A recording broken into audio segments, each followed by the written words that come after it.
Yo, what's going on, guys? This is Kid Urban. Like I said yesterday, Happy New Year to everyone. I recorded a video earlier today, which I posted yesterday, being the 4th. So when I upload this one, it'll be the 5th. So it's another beat breakdown. I did the tribal one yesterday. So what I'm going to do is, this isn't really one I thought I was going to break down, but it has had a lot of requests. It's the Rhodes one. It's probably going to be somewhere here. Yep, this one, Rhodes string hip hop beat, which is this one that sounds like.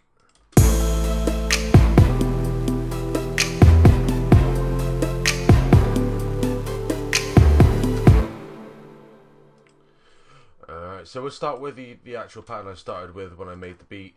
It only came from the FL keys, so if you're fairly new to Fruity Loops, this one actually, if you go to the insert FL keys, Rhodes.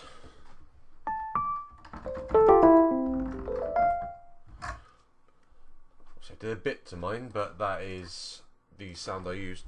Sorry, there's a wire down here. Ugh. Right.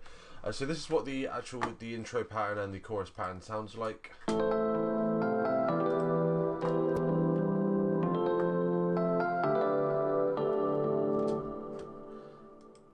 When you first see that, it probably looks pretty complicated. It gets pretty easy when you realise it follows pretty easy notes. It follows A, E, oh shit, A, E, F, D. That's the root notes of it. That's what the bass follows. That's what the strings follow. So it follows these notes very. And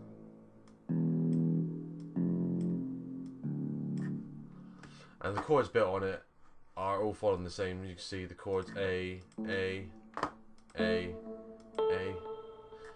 It's only up here when it starts actually getting a bit confusing, because I've started to create some chords around it. So you've got.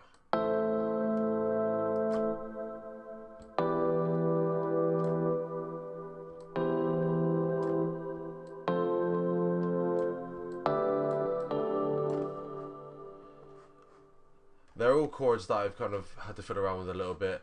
You see some of them are very close together here. It's all a matter of just messing around with a few things. I didn't actually imagine it to turn out with this kind of vibe on it, but it did. And you got obviously these little notes here, like.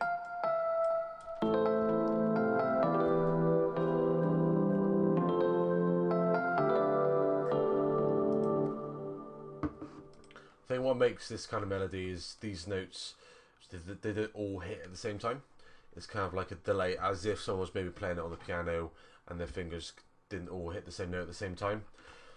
So it kind of makes each note stand out a bit more, because each note hits at a different time. What I did to that one, besides obviously because it's the standard Rhodes, there's a lot of stuff I did to it. First of all, being the cutting completely off the low ends, not just a little bit, but all the way up to sort of the pretty much the low mids there. So, and I also cut out some of the low mids to normal mids here, just because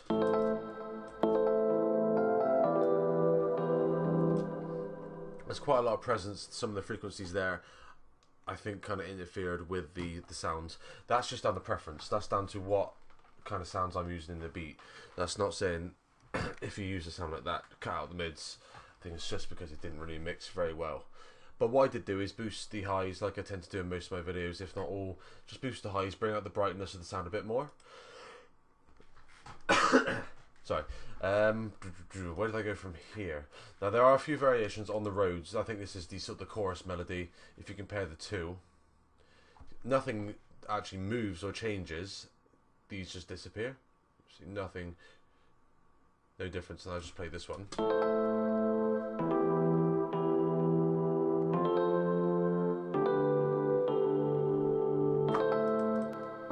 Well, you can hear it has a big difference in the way it sounds, just because a lot of these highs up the top of here, and some of the actual bass notes that they've gone. But that's for the chorus. That's just kind of make it sound really simple, really plain, really slow, until it actually picks up back into that main melody again. There's another variation I've done here, but that's not too important. That doesn't affect the beat. It's the same. That's it's just got the bass in the background. That doesn't matter because this pattern was irrelevant. I split the two in the end. This one's a very simple hi-hat. Literally, you can see how simple it is.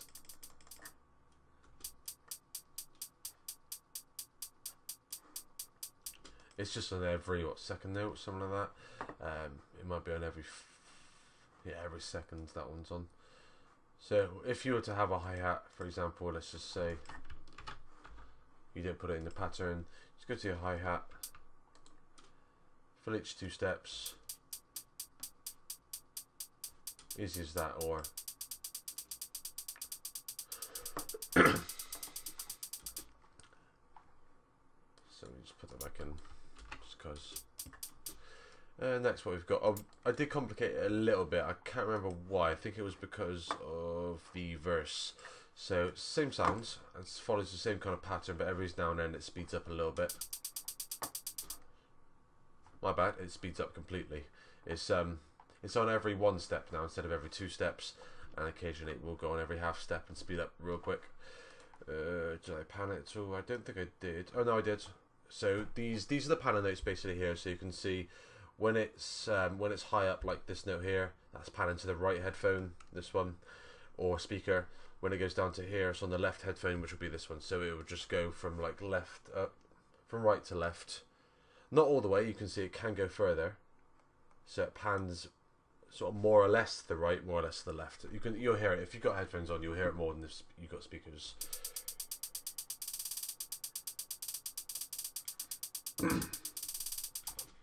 It makes it a bit more exciting when you listen to it on speakers. You can hear the difference from like this note to this note, because it just sounds like it's somewhere else. But that's just a very simple hi-hat pattern I came up with just to sort of excite it a little bit more. Now the basic, very basic snap, if anyone's got the Vibe Beats kit, I will just show you it. It is very common. I got it ages and ages ago, like years, talking 4 or 5 years ago. I used a snap from it, this one,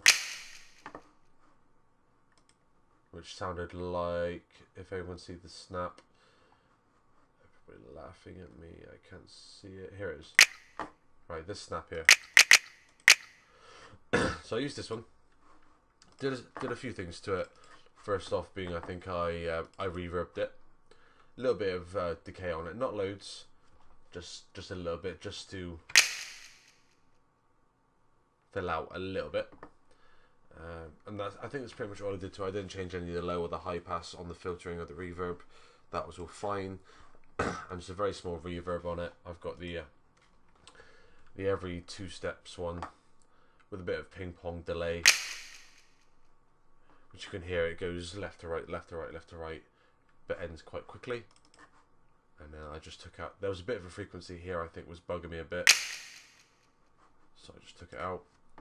Nice, that's it, that's the snap right there. You can use obviously any snap, that's the one I liked.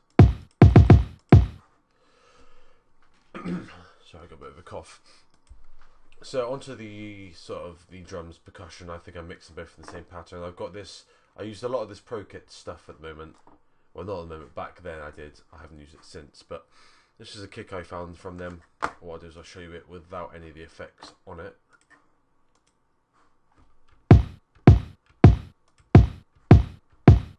And with the effects. Doesn't really sound much different, but if you watch the waveform from this one to this one, see the shape is obviously a lot more powerful, and it's a lot quicker on the attack as well. Doesn't mean I've changed much. I have just taken out the low ends, but I've also, I think, no, I didn't do what I thought I did, but it just punches a little bit more if you play with the low end a little bit. And also what I've got is the bongos in here.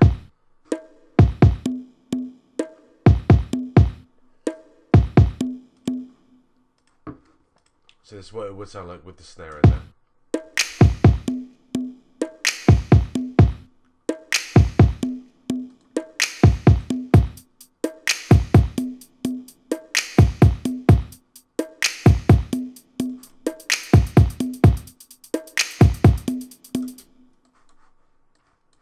these bongos I found in it. Actually, this is when I went to college.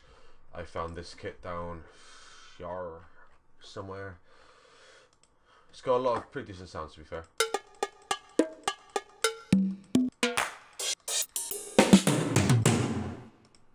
So yeah, these bongos, they went with the beat. I didn't think they would, but they did.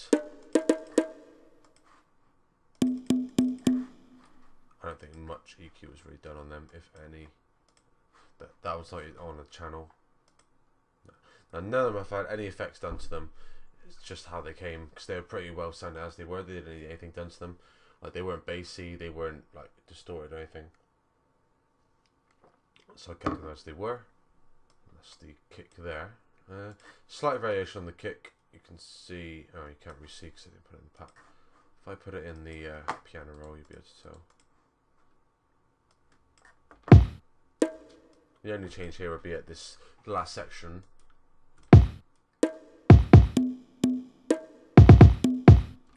Just a bit of a double kick instead of the one kick I've got. I switched it to a double.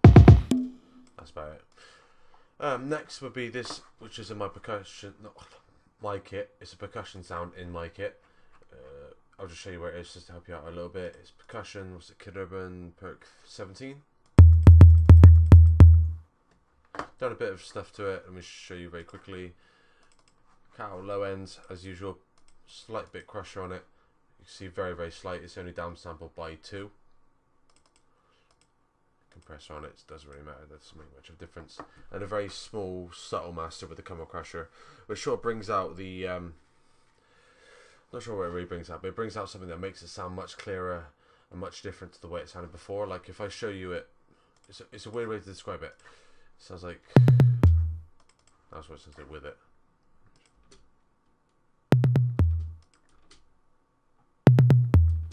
It sounds much more like, I guess, punchy and a bit obviously louder as well, but it kind of boosts the frequencies you want to hear. Doesn't work on everything, but it does work on some things. So this is the notes they got. You got a G and G.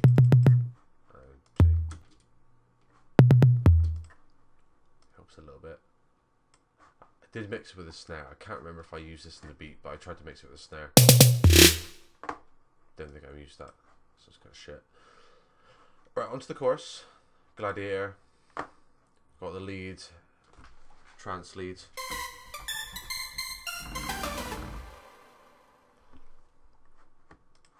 So, start with again what we did to it.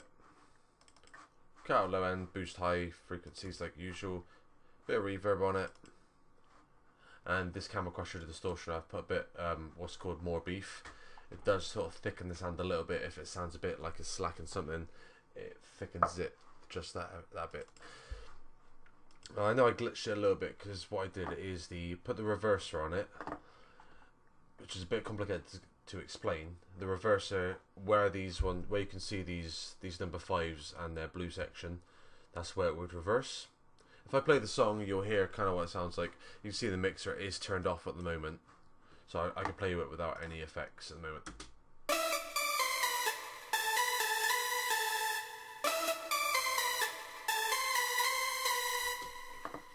If I play it with it.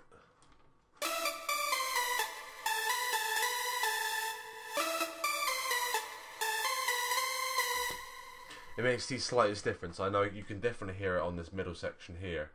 So that number 5 in the middle there. But basically what it does is just reverses, before the actual note hits, it reverses the kind of like the last note. So it sort of slides into it a bit easier.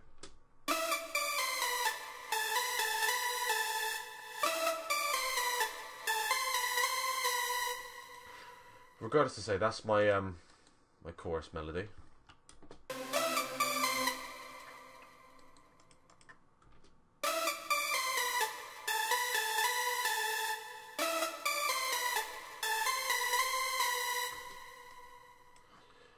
Same sounds, but this is for the second half of the verse. This sort of the build up to the verse. Like I did say at the start of it, these notes, they're the notes I used at the start of the video. Like I said, that's what the bass and the strings, they all follow. So I put these sort of like a backing in it because they are quite. Let's get rid of some of these notes real quick.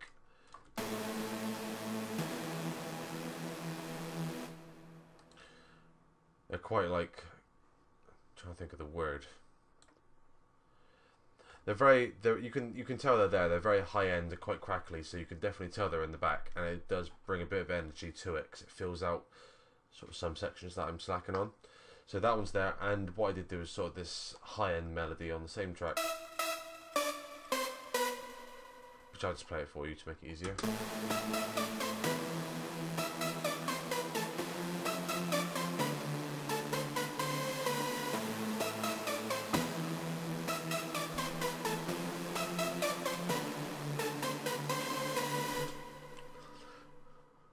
So what I do with that is I just put that on the second half of the verse here. It does change ever so slightly, and I think that's only because, yeah, I just cut out the last bit because I want to do something in this section, so I just cut it. You can see it's exactly the same. It's just been cut off a little bit. So that's that part done. This is irrelevant. I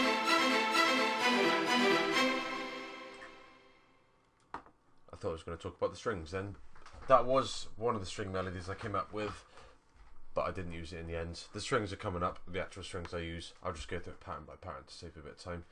So I've used this bass here. It's just a simple sine wave, but I did alter it slightly. I think what I did is, because this is on 3x oscillator, comes with 3 loops. If you're unfamiliar with 3 loops that much, if you go and insert, it is just here the 3x oscillator. So after a bit of fiddling around with it, because you can see the first oscillator is just a sine wave, I've sort of layered it with a square wave here. The volume isn't all the way up. It's 10 o'clock kind of way. So instead of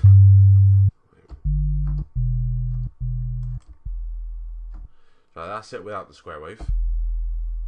Let's play the actual pattern.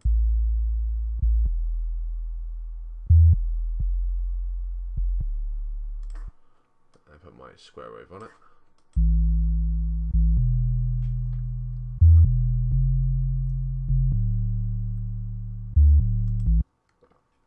There's a lot like these 808s, a lot of trap producers are using at the moment.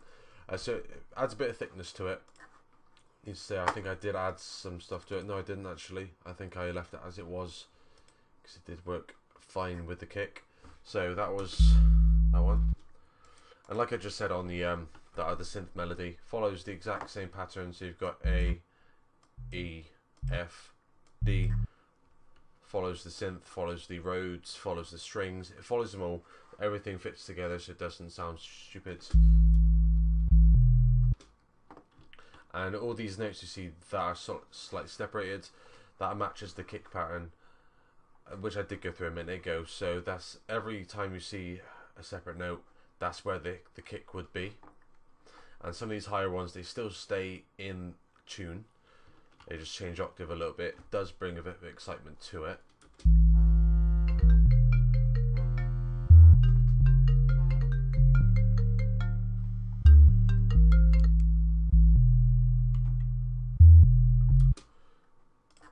Sorry.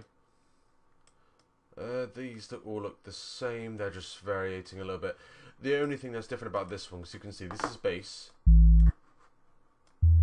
but it's only the higher notes. Because what I did is I used this on the starter section of the beat, where I want to show you actually, because it is quite interesting. Right, so if you listen, if you've got good headphones on, you'll be able to hear. But basically, it plays the kick, just the kick with no bass. But then on every single one of these notes, the higher notes, it plays the bass. It's hard to explain, but if you listen, you'll be able to hear these notes, especially if I play it for you now.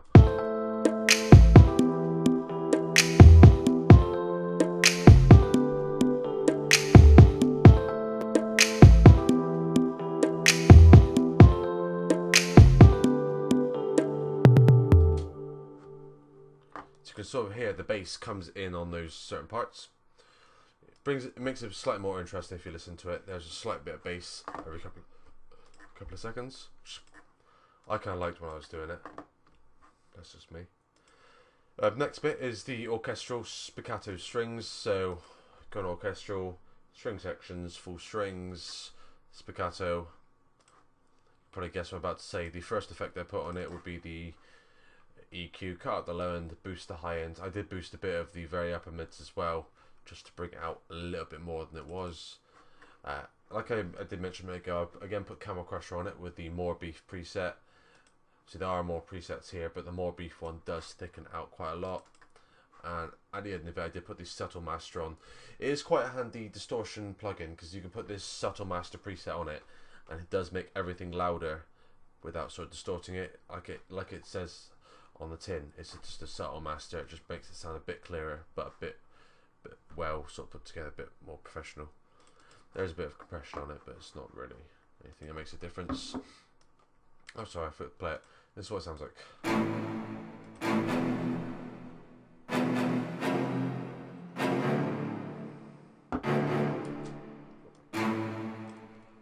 Right, so down here you can see this is the velocities. So there's two different levels of velocity on there. It's the top level that are the higher velocity, which doesn't make sense actually. I don't know why I did it that way, but yeah, the top level are the higher velocity, which means they're louder than this level down here, which is the bottom level. So these notes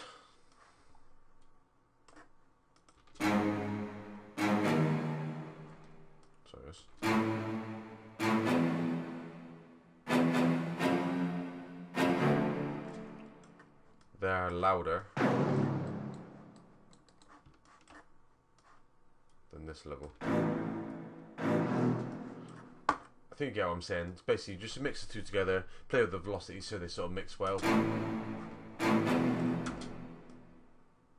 few different variations.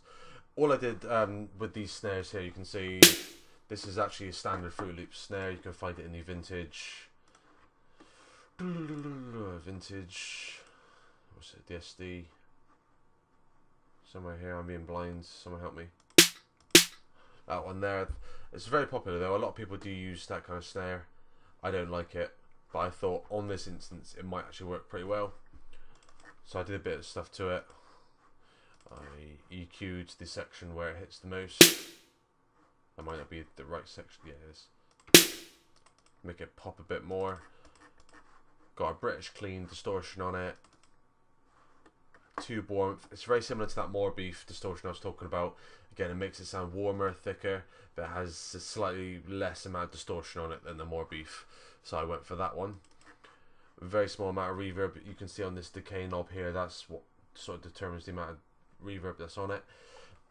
It's quite low. It's just to make it sound, as you can hear on that reverb, it's not that long. What I did mix it with is this headline snare. Headlines referring to Drake headlines. That sounds weird. I didn't do anything to it. I don't know why it sounds that weird, but so I mixed it with that. Oh, sorry.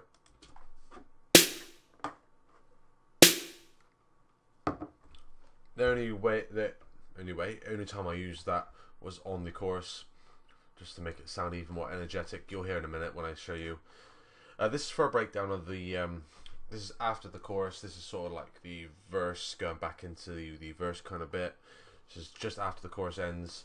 What I do is I filter these. Find the section where I do it. It's just here.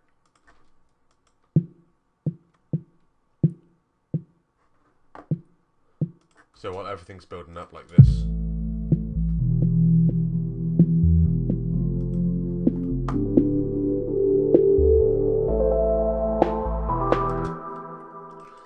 Gives it a slightly more sort of head bobbing feel, like a bit more rhythm.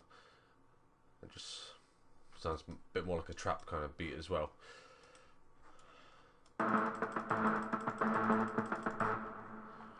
Alright, this is that same synth I was talking about earlier. This is on the exact same section I was just referring to about the snares. It basically just follows. Did I use it on the chorus? I think I used it on the chorus as a backing, and use it on the breakdown as like a to sort of back that filtered section with the snares and everything. It makes it sound a bit fuller. Oh.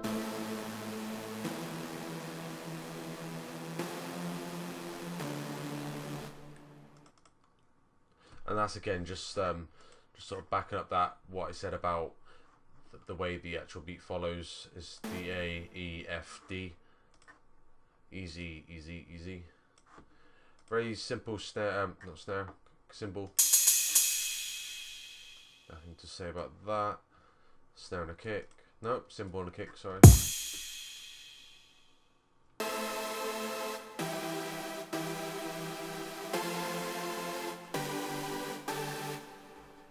It's the same chords I used earlier. I just spotted I used that on the last sort of breakdown, if you can hear it here at all.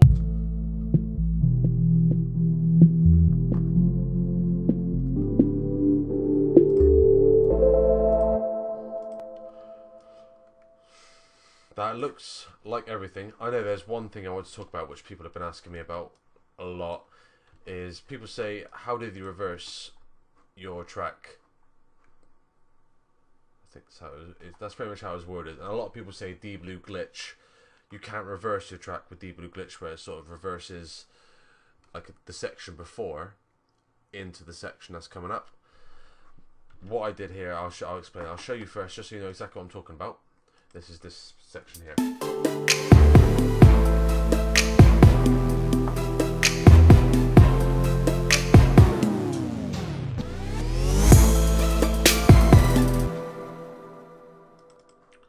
First bit you can hear is it goes down. That is the glitch plugin. One of these. Which one is it? It would be this one. So all I did here, very simple, is use the on glitch. It's a free plugin. You get this one, which is the tape stop effect, and I basically played it from. I put it in perspective.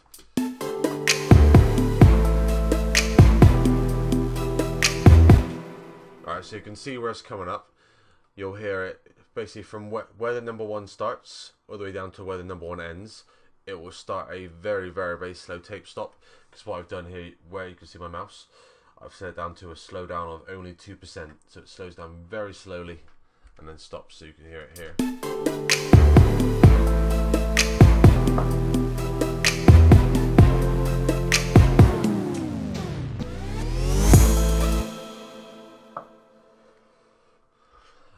So this section, you can see these last two sort of sections here, the last two squares, they're not filled in, because what I thought it'd be interesting to do is a reverse back into it. So I'll show you what it sounds like.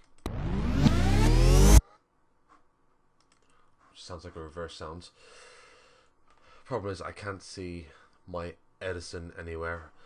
Basically what I use is Edison to do this, so I'm trying to remember how I actually did it. I think basically, I'll try and remember what I did. I think it was just basically, you go onto the master channel, add an Edison, and I might as well hit record now. I think I just went, it was that kind of technique, but I can't remember which section I sampled. But if you, once you've recorded it, you basically go into this little wrench tool, and I hit reverse. I'll just play the whole thing, and that's the technique I used. I just can't remember if I added any reverb to it or anything like that. I can't remember that part, but that's the exact technique I used.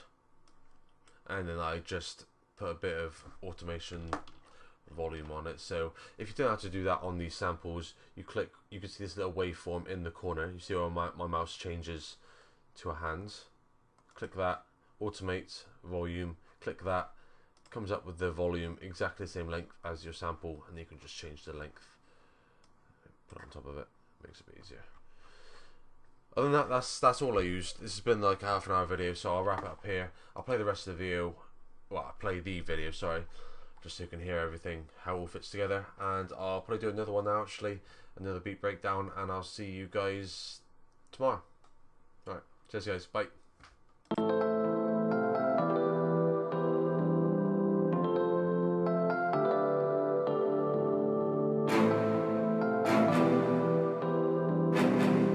Yo man, listen up. It's Kid Earth.